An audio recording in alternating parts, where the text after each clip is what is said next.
बड़े भाग्यशाली होते। रसिक गुरुदेव की सेवा। तो श्री चतुरदास जी अपने गुरुदेव की सेवा में रहते थे। बड़े अहोभाग्य है जिनको गुरुदेव के आज्ञा पालन करने का सौभाग्य मिलता है। उनके पुण्य की क्या महिमा, जिनको गुरुदेव आदेश करते हैं आप ऐसा कीजिए। अहोभाग्य, अहोभाग्य जिन्हें गुरुदेव की आज्ञा मिल गई। इन्हीं का नाम खोजी जी पड़ा। चतुरदास जी का नाम खोजी जी पड़ा। ये गुरुदेव जी के सेवा में, अब जैसे गुरुदेव लघु शंका कर रहे तो पानी लिए खड़े, गुरुदेव को हस्त प्रक्षाल आचमन आज्ञा कब क्या हो जाए तो जल की सेवा लिए खड़े थे। गुरुदेव जी लघु शंका में ही समीप बैठे।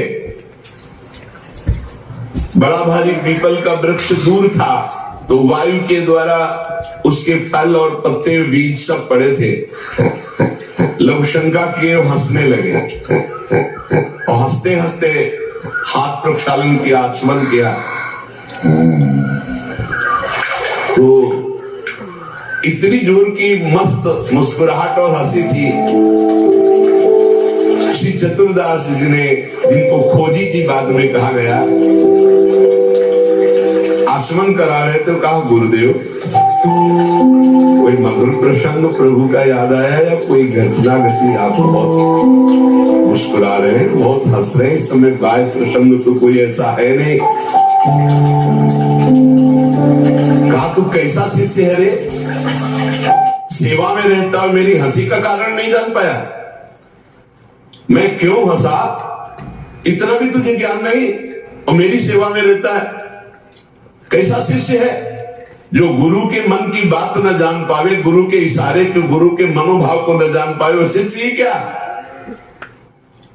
चलो सेवा छोड़ो, मैं क्यों हंसा इसकी खोज करके आओ।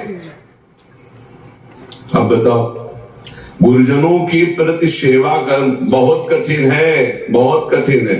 यहां कहा कि छोड़ो सेवा, मैं क्यों हंसा है बताओ, आके खोज करो। अब गुरु आ गया, तुम्हारी बुद्धि अब सेवा के अधिकारी नहीं, यदि तुम ये नहीं जान सकते मैं क्यों हंसा। हंसे गुरु जी और फंसे चेला जी। आप समझो मतलब कितना कठिन विषय है गुरु सेवा,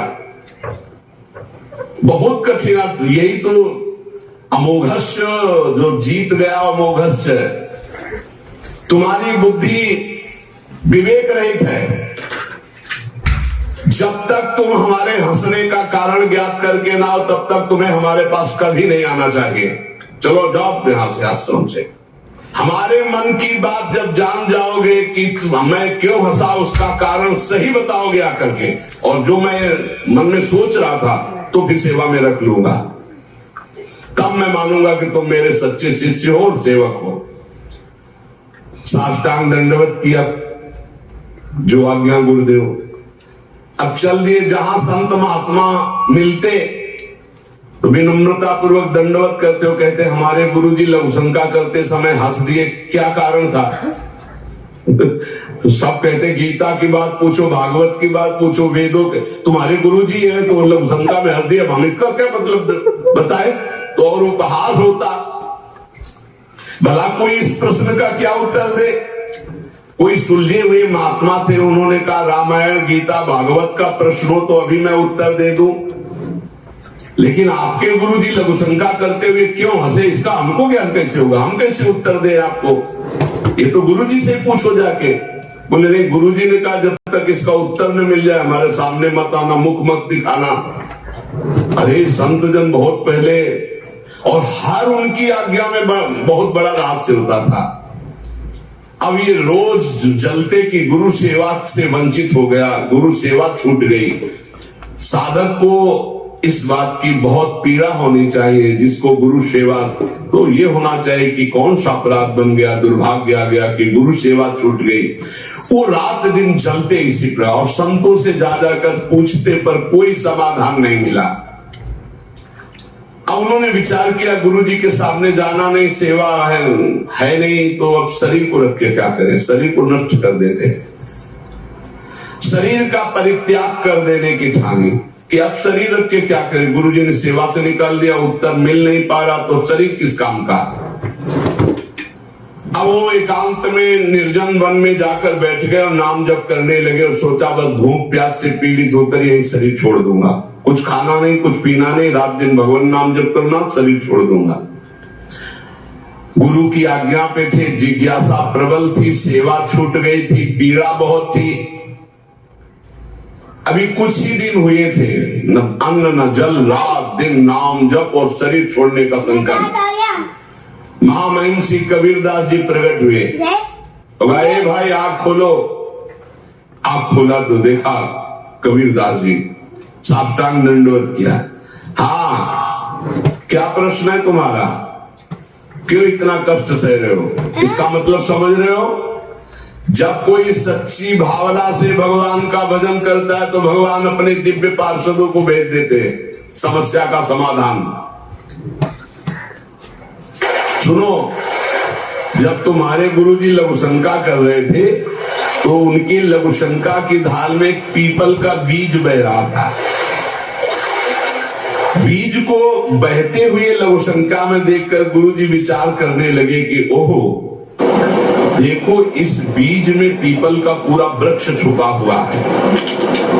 लेकिन जब ये बीज पीपल में था तो कितना बंधनीय और कहां सुव्यवस्थित था, और जब ये पीपल से अलग हुआ तो लघुशंका में बह गया।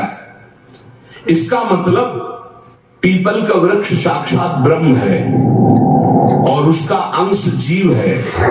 जीव जब अविद्या के कारण ब्रह्म से अलग हो जाता है तो मलमूत्र के द्वारों में बह जाता है आसक्ति होकर, और अगर वो ब्रह्म से जुड़ा रहे तो ब्रह्म में पूजनीय और ब्रह्ममय हो जाता है। ब्रह्मविद ब्रह्मयु भवति, कबीरदास जी ने व्याख्या करके बताई कि जब वो ब्रह्म से जुड़ा रहता है तो ब्रह्ममय रहता है, जब ब्रह्म से अलग हो जाता है तो मलमूत्र के शरीर में आसक्त होकर मलमूत्र के द्वारों के भोगने में पूरा जीवन नष्ट कर देता है।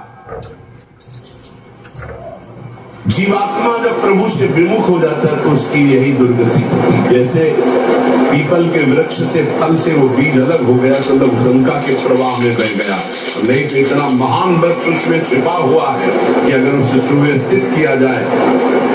अरे मेरे गुरुजी के हंसने का इतना गूढ़ रहस्य, खोजी जी का संशय मिट गया और गुरुदेव के पास आए, साष्टांग दंडवत किया। उनका उत्तर कहा, गुरुदेव महामहिम श्री कबीरदास जी ने ऐसा ऐसा ऐसा बताया। गुरुदेव पुनः मुस्कुराए और कहा, एक प्रश्न ने तुम्हें सिद्ध बना दिया, क्योंकि सिद्ध महापुरुष का दर्शन सिद्ध ही बना देता है। अब आज से तुम हमारे समान सिद्ध हो गए हो। अब तुम आज से हमारे मन की सारी बातें जान लोगे। शिष्य के मन की बात जान लेना तो हर सिद्ध पुरुष का, लेकिन अपने गुरु के मन की बात जान लेना है बहुत बड़ी बात होती है। कुछ समय बाद खोजी जी की बड़ी महिमा प्रकाशित हुई। गुरु भक्त थे। आज तक किसी को कहीं भी अगर विशेष कृपा प्राप्त हुई तो गुरुदेव के बल से। खोजी जी के गुरुदेव का जब अंतिम समय आया, भगवत चिंतन परायण रहते थे, उन्होंने एक घंटा बांध दिया और कहा, जब मेरा मोक्ष हो जाएगा तो घंटा बज जाएगा, जब मेरा भगवत मिलन हो जाएगा तो घंटा बज जाएगा। शिष्यों से कहा, घंटा स्वयं बजेगा जब मेरा शरीर छूटेगा, भगवत प्राप्ति होगी।